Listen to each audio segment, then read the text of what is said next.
Shalom Vraha! Vamos trazer uma aula aqui para vocês que, inclusive, está sendo muito comentada por muitos aí sobre a aparição de OVNIs no céu de Nova Jersey e de vários lugares, inclusive aqui no Brasil também teve relatos. E vamos perguntar para o Rabino Gloiber, a Casa Branca, ela fez uma declaração sobre esses OVNIs, né? O Trump falou um pouco também sobre isso. Mas vamos falar com o nosso querido Rabino Gloiber, ele vai nos explicar o que são, o que pode ser e como que a Torá se relaciona com os fenômenos OVNIs. Shalom Braha. Shalom Ubraha. Muito obrigado por participarem das nossas aulas. E em relação aos OVNIs, aos discos voadores, em todas as suas categorias, vamos ter que voltar para explicar o que é isso, vamos ter que voltar para a criação do mundo. Para os 7 dias da criação do mundo, está escrito, Deus fez o mundo em 6 dias e o resto foi feito na China. Então, 6 dias da criação, mesmo que o Shabat da criação, ele também é considerado um dia da criação, mesmo que no Shabat não foi criado nada, mas Deus fez o mundo em 7 dias. Esses 7 dias são os 7 dias da criação, no 7º dia nada foi criado, mas ele está incluso também. Quando Hashem ele criou o céu e a terra no primeiro dia, a Torá dá um ênfase que Hashem criou a luz. Hashem, Deus, ele criou a luz. E no 4º dia, Deus criou o sol, a lua e as estrelas. Novamente, vamos ver que Hashem criou a luz. Então, ele criou uma luz no primeiro dia, criou outra luz no 4º dia. Cadê essa luz do primeiro dia? Isso, em primeiro lugar, fica a pergunta pendente. A linguagem que a Torá usa é que no primeiro dia, Bereshit bara Elokim et hashamayim v'taretz. No princípio Deus criou, no começo Deus criou o céu e a terra. Daqui você entende que Deus criou tudo. Depois, cada dia que Deus cria mais alguma coisa, no 3º dia, por exemplo, o 2º dia Hashem não criou nada. O 2º dia não tem criação do 2º dia. O 2º dia fez separação, tipo, separou a água de cima da água de baixo, aí nós tentamos entender como isso funciona, aí você imagina que Deus criou a atmosfera, a estratosfera, a gravidade, então a água do oceano fica no oceano, a água da chuva fica nas nuvens, e uma não se mistura com a outra, que se a água do oceano começasse a voar por aí seria um problema sério. Então, o 2º dia foi o dia da separação, não foi o dia da criação. Por isso que no primeiro dia, Hashem falou que foi bom. O 3º dia, Hashem falou 2 vezes bom. No 2º dia, Hashem não falou que era bom. Nada foi criado, tudo foi separado. Então, vamos para a criação do 3º dia, quando Hashem ele cria as árvores, as ervas, e diferente das aves e dos peixes e dos animais que vão acontecer, que a criação deles vai acontecer no 4º e no 5º dia, diferente disso, quando Hashem criou as ervas, Hashem criou ervas no mundo inteiro, porque se Hashem tivesse criado uma erva, e essa uma erva vai se reproduzir, e depois Hashem cria uma quantidade de animais que ultrapassa a quantidade das ervas, todos aqueles animais iriam comer aquela erva, não teriam ervas no mundo. Então a gente entende, já está subentendido que Tatshe Haaretz, Esev, Deshet, Etz Pri, quando a gente fala que a terra ela faça brotar as ervas, e então a gente já tem em mente que o planeta Terra inteiro se encheu de vegetação. Diferente dos animais que eles foram criados, o boi e a vaca, e não milhões de bois e milhões de vacas, mas as ervas já foram, a vegetação já foi criada no atacado. Depois os peixes, as aves, os animais são criados no varejo. Mas a vegetação foi criada no atacado. No 4º dia, então o Urash explica, voltando para o 3º dia, o Urash explica sobre a criação do 3º dia, que a terra tirou a terra tirou ervas, a terra tirou a árvore. Por que usar essa linguagem, a terra tirou? O Rashi vai para o primeiro dia da criação, que no primeiro dia, diz o Rashi, Deus criou tudo. E cada dia a terra vai tirando a criação daquele dia. No terceiro dia, então, a terra tirou a árvore que foi criada no primeiro dia. A terra tirou as ervas que foram criadas no primeiro dia. Dentro desse raciocínio, nós vamos para o quarto dia, quando Hashem ele criou o sol, a lua, as estrelas, todas as constelações. Nós vamos aplicar esse raciocínio também ao quarto dia. Que Deus tinha criado no primeiro dia o céu e a terra. É uma terra, não foram muitas terras. E aí, nessa uma terra, que era a nossa terra, Hashem tirou daqui o sol, Hashem tirou daqui a lua, Hashem tirou daqui todas as constelações, todas as estrelas que existem no mundo. Não tem como calcular o número de estrelas que existem no mundo. Tudo saiu daqui. Aqui já tinha ervas, já tinha árvores. Então, se hoje chegar um avião da NASA, um foguete da NASA, chegar num planeta distante e ele descobrir que lá tem uma árvore que não tem aqui, o que a gente vai falar para ele? Que da mesma maneira que todos os animais foram criados no paraíso, que era o Oriente Médio, lá Hashem criou todos os animais. Depois os animais subiram para a Arca de Noé e já tinha feito a brachá, né? Antes, então, gente, não é vodka, mas lechaim. Então, o clima no Brasil, estava no Congresso Rabínico Internacional, estava 2 abaixo de 0, estava gostoso. Aqui a gente sofre com calor. Então, o que acontece? Que Hashem criou todos os animais, tudo no paraíso, no Oriente Médio. Quando teve o dilúvio foi somente sobre os seres humanos e os animais. O dilúvio não afetou a vegetação e não afetou os peixes.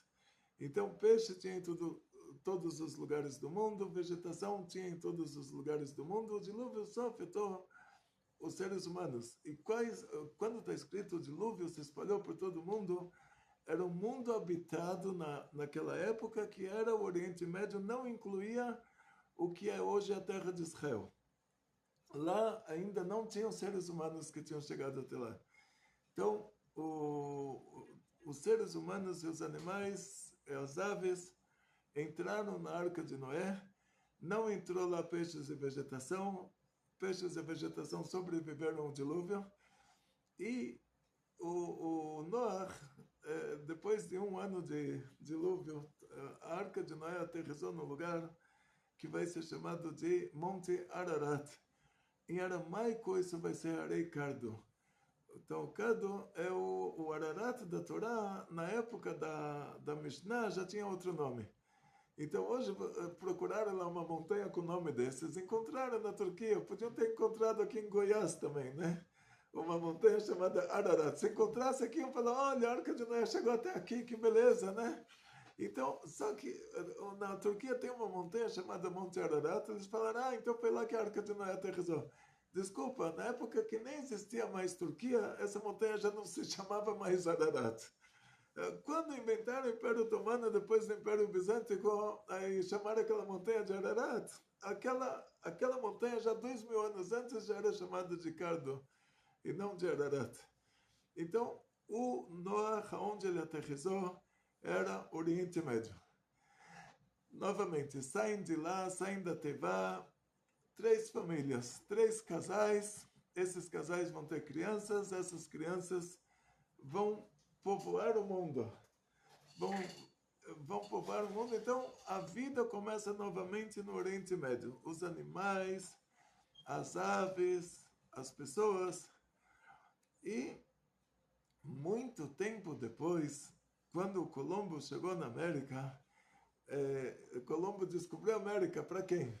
Descobriu a América para os espanhóis, porque a América já tinha aqui pessoas vivendo aqui muito melhor do que... Deus me livre, quando vieram os europeus para cá, começou a criminalidade que não tinha na época dos índios. Então, os índios já tinham descoberto a América antes do Colombo. Colombo descobriu a América para a Espanha.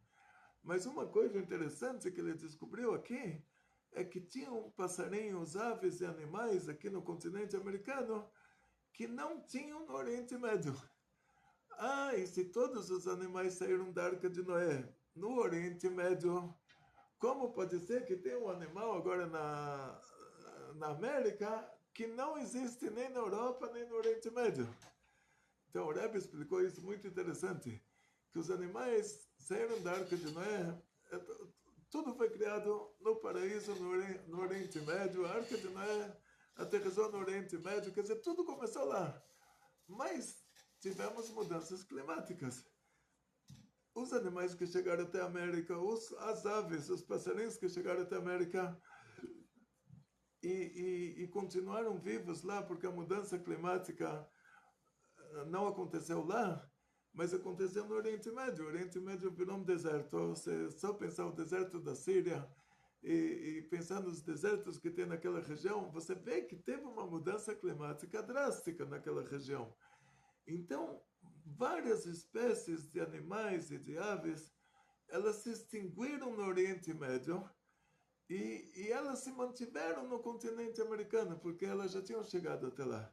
Só que a parte que continuou no Oriente Médio não sobreviveu às mudanças climáticas, e a parte que chegou no continente americano sobreviveu. Quer dizer, as mudanças climáticas não foram tão drásticas como no Oriente Médio, então eles se adaptaram. Como diz o Rebbe, o homem não vira macaco, o macaco não vira homem, mas tanto o homem quanto o macaco, eles se adaptam ao meio ambiente. Então, os animais se adaptam ao meio ambiente quando eles conseguem, mas quando eles não conseguem, eles se extinguem. Então, aquela espécie de aves, aquela espécie de animal que se extinguiu no Oriente Médio, mas não se extinguiu no continente americano, ela tinha saído da Arca de Noé. Tudo saiu de lá. Então, levando isso em conta agora, lembre-se desses detalhes. Vamos continuar até o 6º dia da criação, quando Hashem criou o ser humano. Hashem, diferente das árvores que foram criadas no atacado, diferente do sol, a lua e as estrelas que já saíram daqui, com as árvores e as ervas e as plantas que tinham sido criadas aqui, que Deus tirou daqui todos os planetas e galáxias, então, e já existia aqui plantas, vegetação na Terra inteira, no planeta Terra, que continha todas as galáxias.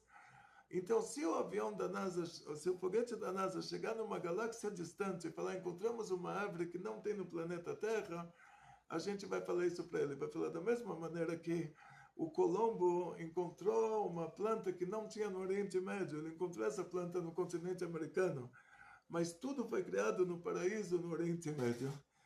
O Colombo encontrou um animal que não tinha no Oriente Médio, ele encontrou no continente americano. Então, quer dizer que no Oriente Médio esse animal se extinguiu e no continente americano ele não se extinguiu. A gente vai dizer assim, essa árvore que a NASA encontrou no outro planeta que não tem aqui, é porque aqui ela se extinguiu, aqui ela não aguentou as mudanças climáticas e lá ela não se extinguiu. Ou seja, pode ter vegetação em outros planetas? Sim. Podem ter árvores que não tem aqui por causa desse motivo, que aqui elas se extinguiram e lá não. Podem ter flores e ervas e tudo que tem a ver com vida vegetal em outros planetas que não tem aqui, pode sim, porque tudo saiu daqui. Agora, as aves e os peixes já foram criados no 5º dia. Então, planta não vira passarinho e passarinho não vira planta. Então, no 5º dia eles foram criados aqui, o 5º dia da criação, e o que saiu daqui para outros planetas saiu no 4º dia, foi só vegetação, terra e vegetação. Então, a gente vai para o 5º dia. Tudo que Deus criou no 5º dia, as aves e os peixes, e eles não eram criaturas falantes, racionais, vamos dizer assim, que falar todo mundo fala. Rei Salomão, aconteceu um milagre para ele em Giv'on. Ele estava sonhando, Hashem perguntou no sonho dele, você quer ser sábio ou rico? Porque Hashem precisava perguntar para ele, porque está escrito na Torá que o rei de Israel é proibido para o rei ser rico. Proibido, ele não pode ter muitos cavalos, porque sendo que ele vive na conta do público, ele tem que usar esse dinheiro público de maneira honesta, e não para ter luxo. Mas, se a gente está perguntando para ele se ele quer ficar rico, já é exceção de regra.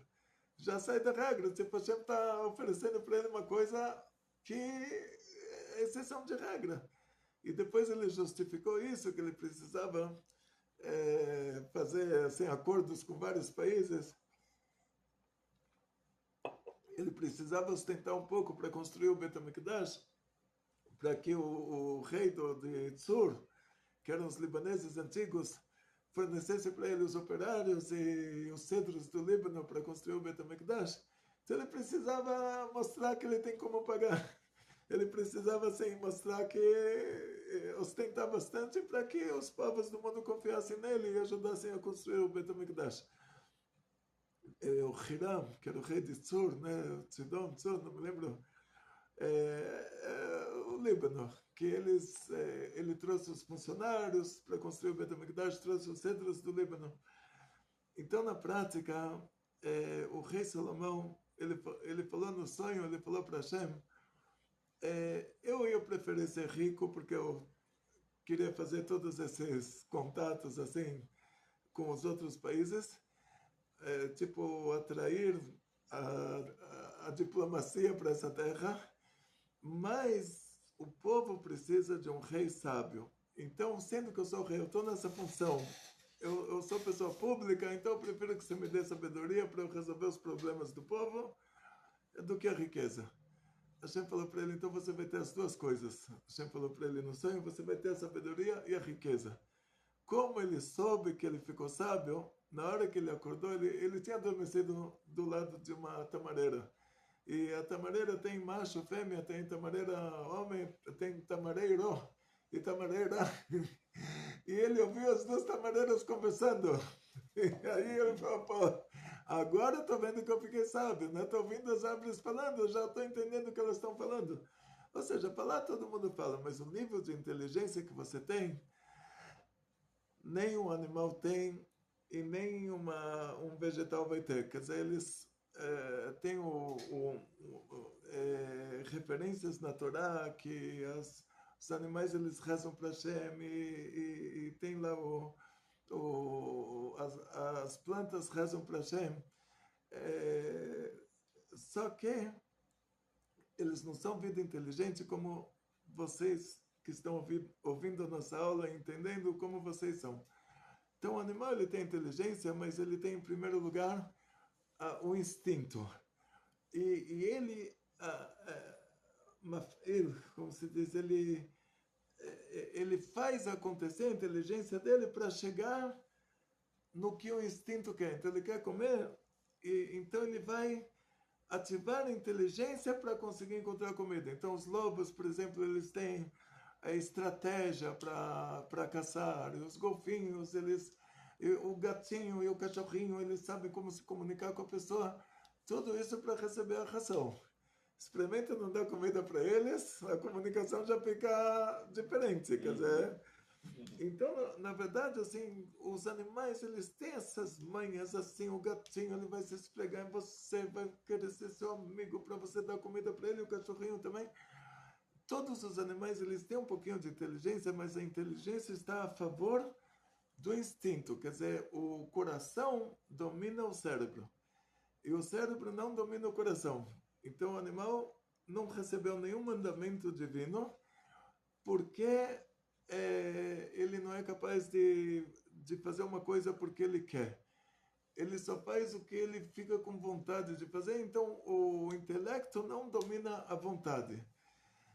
Mesmo que tenha o Pirkei Shirah, que o sapo ele reza para Hashem e tudo, mas ele reza por instinto, que ele sente que ele foi criado por Hashem.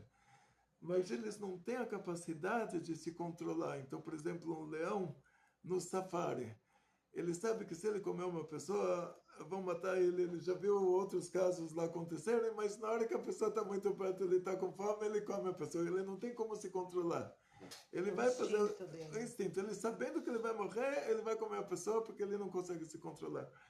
Então, vida como nós, que fomos criados, a última criatura que Hashem criou, o ser humano, depois que Hashem criou o mundo inteiro com todas as suas criações, a última criatura material,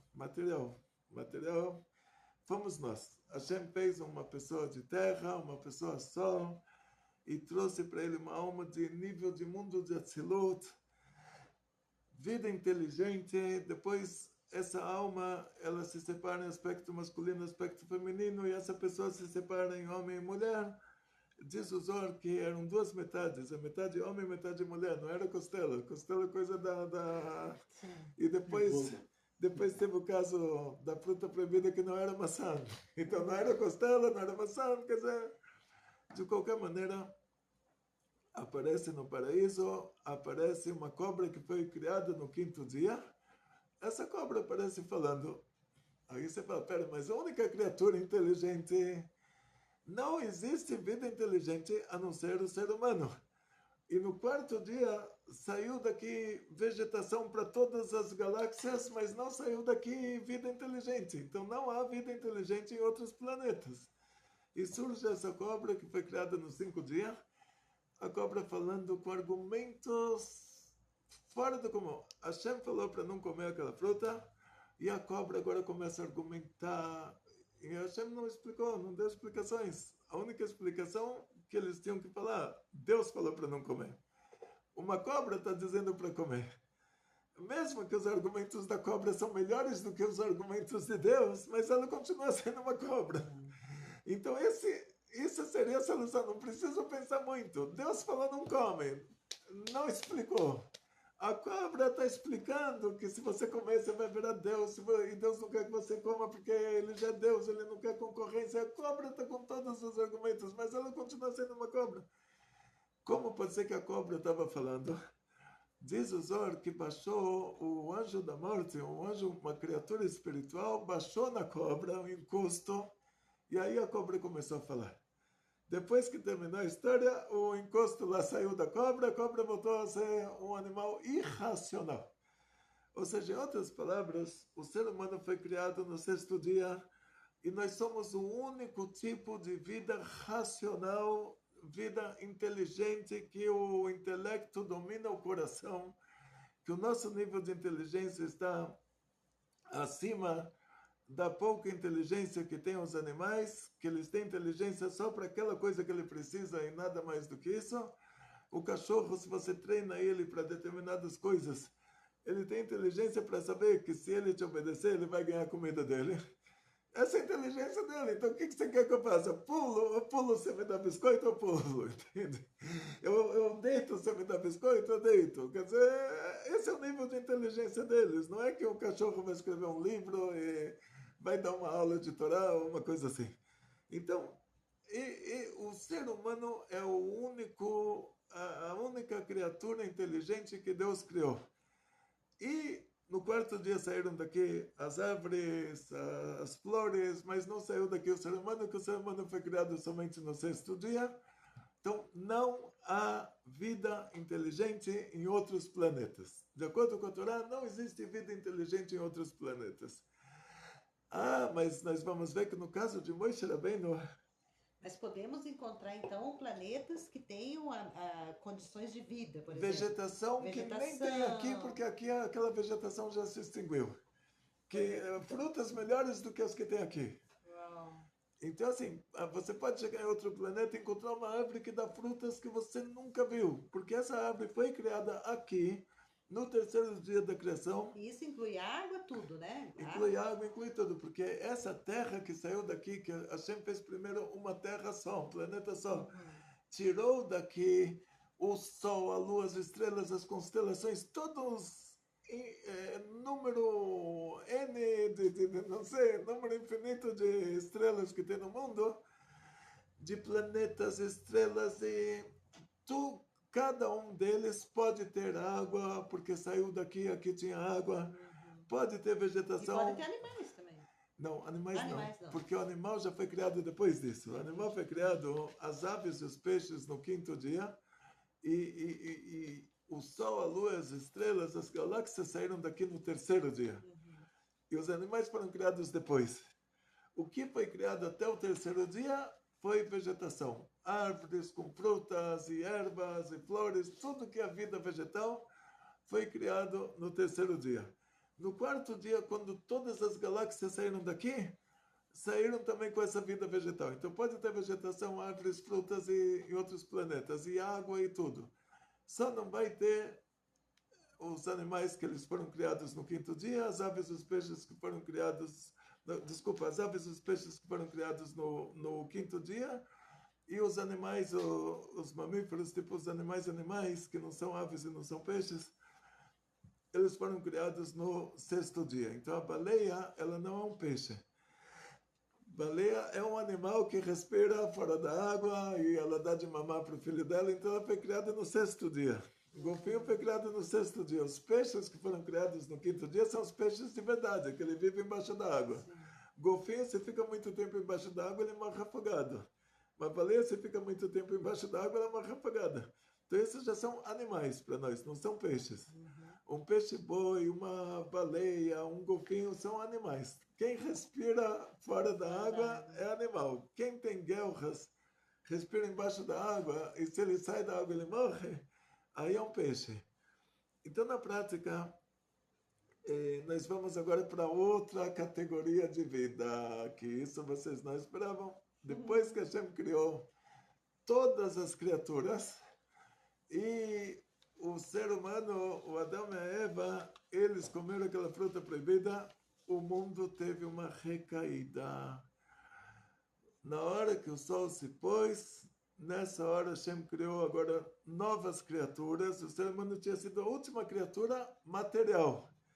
Mas depois que o sol se pôs, Hashem criou criaturas que elas são parcialmente espirituais e parcialmente materiais. Entre o pôr do sol e a saída das estrelas é um horário chamado Ben Hashmashot. Num desses minutos do Ben Hashmashot, vai trocar de dia. Vai sair a sexta-feira, vai entrar o Shabbat. Então, dentro desse horário que a gente não sabe qual ele é, a gente sabe que é depois do pôr do sol e é antes da saída das estrelas, mas a gente não sabe quando termina esse horário, quando acontece essa troca de dia. Por isso a gente acende as velas de Shabbat antes do pôr do sol e faz a Havdalah depois da saída das estrelas, que a gente não consegue calcular esse Ben Hashmashot, ele é que é Erefaim, como um piscar de olhos, saiu a sexta-feira, entrou o Shabbat. Aí Deus já não criou mais nada.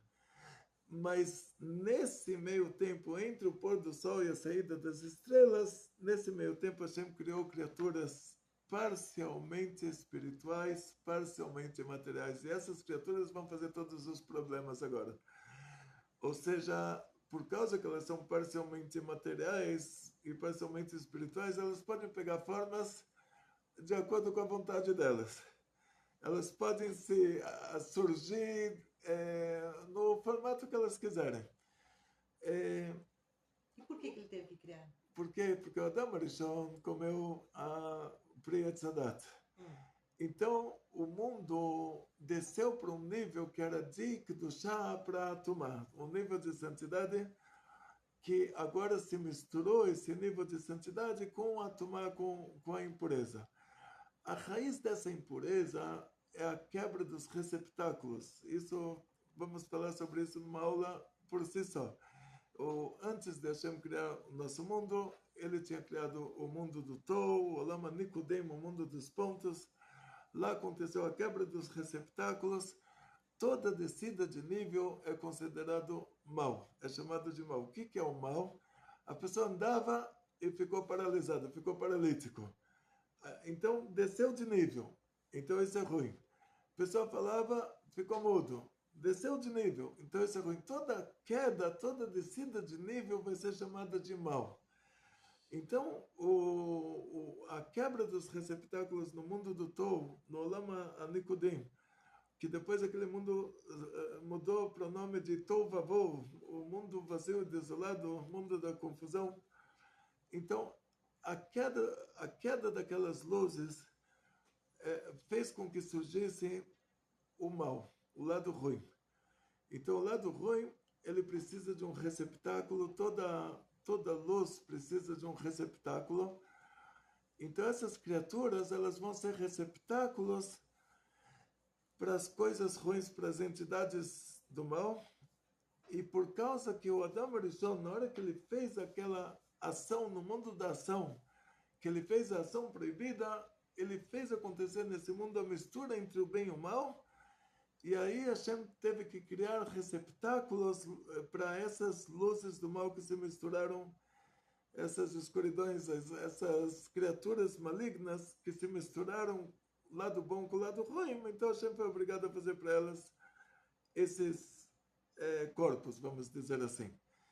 Antes disso não tinha necessidade de criar essas criaturas. Então assim, vou dar um exemplo para vocês.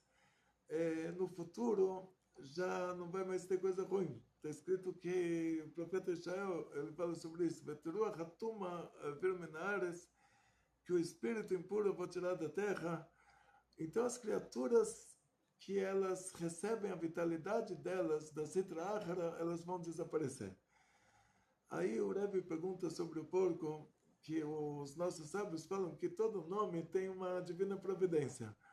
E o nome Hazir, que quer dizer porco em hebraico, é uma linguagem de voltar. Então, da mesma maneira que quando Hashem criou o mundo, era tudo kasher. E quando despencou, tipo, Adam Arishon, ele fez essa ação no mundo da ação, ele comeu aquela fruta que Hashem falou para ele não comer, aí misturou o bem e o mal. Então, o porco que era kasher, ele deixou de ser kasher, e ele vai voltar a ser kasher. Então o Rebbe pergunta, será que o porco é um exemplo? Se até o porco que é porco vai voltar a ser puro, a ser kasher. Então, quanto mais o cachorro e o gato, tipo, quanto mais os outros animais, ou se o porco é uma exceção.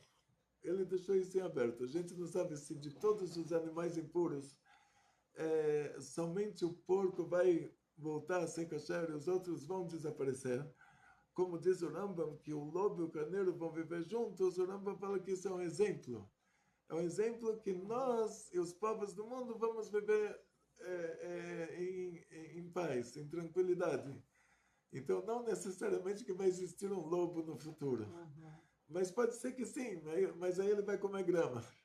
Aí ele vai ser kasher. De qualquer maneira, voltando para o nosso assunto específico. Quando Moshe Rabbeinu subiu para o Monte Sinai, depois da entrega da Torá,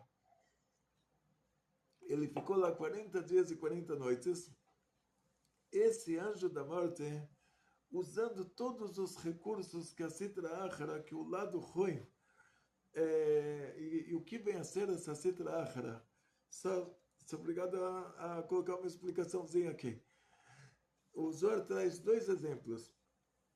Um exemplo, ele fala, por que Deus criou o mal? Deus criou o mal. Deus é a essência do bem, a natureza do bem é fazer o bem. Por que Deus criou o mal? Então, o primeiro exemplo que traz o Zohar é um rei, e nesse exemplo o rei é Deus. E ele quer testar o filho dele para ver se o filho se pode dar mais responsabilidade para o filho, se pode dar um nível superior para o filho. Ele quer testar esse filho. Então o rei, ele contrata uma prostituta. A prostituta é uma mulher cruel, uma mulher fria e cruel, que ela destrói famílias. E causa, Deus me livre, assim, destrói famílias. Causa, crianças ficam traumatizadas a vida inteira, o marido e a mulher se brigam e se separam, e ela está lá destruindo famílias. E essa prostituta, ela é contratada pelo rei, então ela entra no rolo agora. Por isso que a gente fala pergaminho da Torá, não fala rolo da Torá, né? Porque rolo em português, aqui em São Paulo, pelo menos, eu não sei como é em outros estados, mas é a mesma coisa. A mesma coisa. Quando você fala entrou no rolo, quer dizer, não é no pergaminho, é o rolo. Uma pessoa enrolada e uma pessoa cheia de problemas. Então, essa mulher agora está no rolo. Porque ela falou, agora o rei contratou ela. Se ela não vai fazer o trabalho dela, o rei vai ficar bravo, ele está pagando. Ele contratou ela para ela seduzir o filho dele. E agora, se ela consegue seduzir o filho, o rei vai ficar muito triste, vai ficar muito bravo com ela. Se ela não fizer o trabalho dela, o rei vai falar, pera, eu te contratei para isso, você nem tentou. Então ela tem que tentar seduzir o príncipe, mas ela vai fazer isso com uma má vontade tão grande que até o príncipe vai sentir isso e vai perder o desejo por ela. De tanta má vontade que ela vai... Com tanta má vontade que ela vai tentar seduzir ele, que até ele vai perder a vontade. Isso é a Sitra Achra. Quer dizer, Deus criou o lado ruim para testar a gente, para ver se a gente é adequado para receber um nível superior. E esse lado ruim testa a gente com tanta má vontade. Ele te traz um teste. Ele fala, olha, o que você prefere? Rezar para Deus ou tem aqui um monte de estátuas, tem Deus com mãe, com pai, com tio, com tia, e a mulher que não tinha marido e fez o filho com outro, e tem a estátua dele pregada na parede, sangrando, olha, gostosa, né? Você vai olhar lá, vê todo esse sangue pingando, o cara com aquela cara de cadáver, reza para aquilo. Você vai falar, pô, isso não me atrai. Ah, então, isso é essa Achra. Ela vai falar, olha, tá vendo que eu estou fazendo de má vontade? Tá vendo que eu estou te seduzindo, mas com coisas que te repelem? Tá vendo? Você não vai querer rezar para um cara morto lá pregado e com cara de cadáver, com espinho na cabeça e sangrando, né? Não vai querer rezar para isso. Tá vendo que eu estou fazendo meu trabalho super de má vontade, só para você não cair na minha lábia, para eu receber o meu salário do rei e o rei não ficar bravo comigo que você caiu na minha lábia. Aí ela chega para receber o salário, o rei nem quer olhar para ela, fala, essa mulher ela destrói famílias. E não quero olhar para uma mulher dessas. Imagina quantas crianças traumatizadas que o pai e a mãe se separaram por causa dela. E ele tem que dar o salário dela, ele dá o salário dela pelas costas. E por isso o mal é chamado de Bechinat Achoraim, aspecto de pelas costas. Ele recebe a vitalidade, uma pequena cota de vitalidade de Hashem, de Deus, mas essa pequena cota ela recebe pelas costas. Isso é toda a estrutura da Sitra Achra, do outro lado. Outro exemplo que o Zohar traz é um exemplo, isso é muito interessante. O rei precisa de um carrasco, porque o rei é uma pessoa boa, sábia, delicada, teve uma educação assim de nobre, é uma pessoa que o tempo todo está estudando, uma pessoa sábia, ele não vai querer matar alguém. Mas aí tem um assassino que foi condenado à morte e precisa de alguém para matar esse assassino. Então o que o rei faz? Ele contrata um carrasco, que é uma pessoa ruim, que tem um prazer em matar, e ele vai estar lá à disposição sempre que tiver um assassino que tem que matar o assassino, foi condenado à morte, e aí o carrasco vai matar. Mas o rei não pode nem olhar para essa coisa, pois essa pessoa tem um prazer em matar alguém, mas tem que dar o salário para ele. Novamente o exemplo, o rei joga o dinheiro pelas costas, não quer nem olhar para ele. Isso é chamado Bechinat Achoraim, aspecto de pelas costas. Então ela recebe a cota de vitalidade dela pelas costas, uma cota pequena, e isso é o mal. Isso é o lado ruim. No futuro, quando tiver Geulah em breve, a Geulah tem duas etapas. Na segunda etapa já não vai existir mais o lado ruim. E por quê? Porque esse lado ruim não vai mais receber a vitalidade que recebe. Então, tudo isso desaparece como se nunca tivesse sido criado. Por enquanto que esse lado ruim existe, o que aconteceu? Moshe Rabbeinu recebeu a Torá no Monte Sinai. O povo viu as vozes, viu lá a revelação divina, viu os mundos superiores. E aí Moshe Rabbeinu subiu no Monte Sinai, não levou cantil, não levou lanchinho. E lá no Monte Sinai tinha um amigo que serviu o exército de Israel no Monte Sinai, não no Monte Sinai do Ministério do Turismo de Israel, que aquele não é o Monte Sinai verdadeiro, que ele é o Monte Sinai do turismo, né, que é coisa dos bizânticos antigos, que eles decidiram lá, a mãe do Constantino decidiu que aquilo é um Monte Sinai, uma mulher antissemita, que ela fez do Kotel o lixão de Jerusalém, pediu para todo mundo levar a lata de lixo lá. Não podia deixar o lixo em outro lugar, não sei lá, para apagar qualquer vestígio judaico da região. Ela escolheu aquela montanha, falou que aquilo é o Monte Sinai. Eu tinha um amigo que foi servir o exército no deserto do Sinai. No Yom Kippur, ele teve que beber água Yom Kippur inteiro junto com todos os soldados, senão eles secavam. porque é uma temperatura do sol na areia, é uma temperatura que é um forno. Então, Moshe Rabbeinu subiu no Monte Sinai verdadeiro, que era próximo ao Egito, 49 dias andando a pé, mulheres grávidas e crianças pequenas, quer dizer, quanto ele já conseguiu andar? Esse Monte Sinai verdadeiro estava no lugar já que era quente o suficiente para uma pessoa normal que subiu nele sem um cantil de água, sem um sanduíche, depois de 40 dias e 40 noites, essa pessoa, claro que estava morta. Depois de um dia, mas vamos dizer 40 dias. Só que Moshe Rabbeinu falou que ele volta daqui a 40 dias. Todo mundo está vendo que ele é uma pessoa sagrada, e só que erraram a conta, porque o dia que ele subiu já era metade do dia, então ele não contou esse primeiro dia. E eles contaram. Então eles erraram por um dia. Depois de 40 dias, então na conta deles, quer dizer que era 39 dias na verdade, o anjo da morte, aí ele vem fazer o trabalho dele, a prostituta do Zohar, vem seduzir o filho do rei.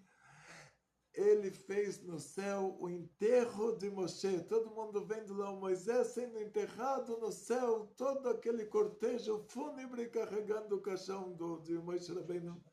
O povo inteiro viu isso. Viu um cortejo fúnebre no céu. Imagina se acontece isso hoje.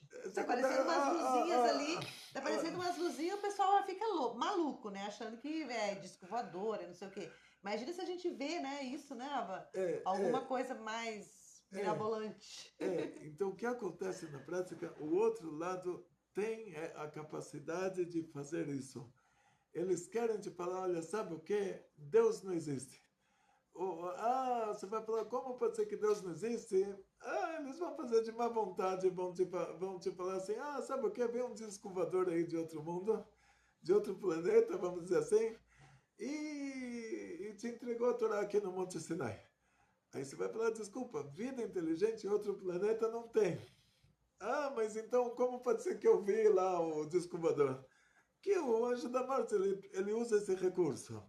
Agora, pegar com a mão lá o disco voador, tirar o marciano de dentro e levar ele para análise no laboratório, isso ninguém consegue fazer, né? Até hoje, né? Porque é um assunto visual. Ninguém conseguiu até hoje pegar uma prova de nada disso, né? Mas agora a pergunta, Alva, que não quer calar. Sim. A frase é: haverá sinais no céu e na terra. Sim. Então, o Zohar fala que antes da Geulah... é do Zohar? Do Zohar. O Zohar, ele traz isso... Eu achei que era da igreja dos católicos.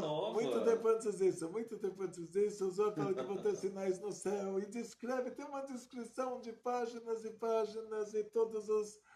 E aí os mefarshim do Zohar tentam descrever, mas assim, coisas que você pode fazer um filme de 2 horas, assim, com esses tudo que sinais... tem lá.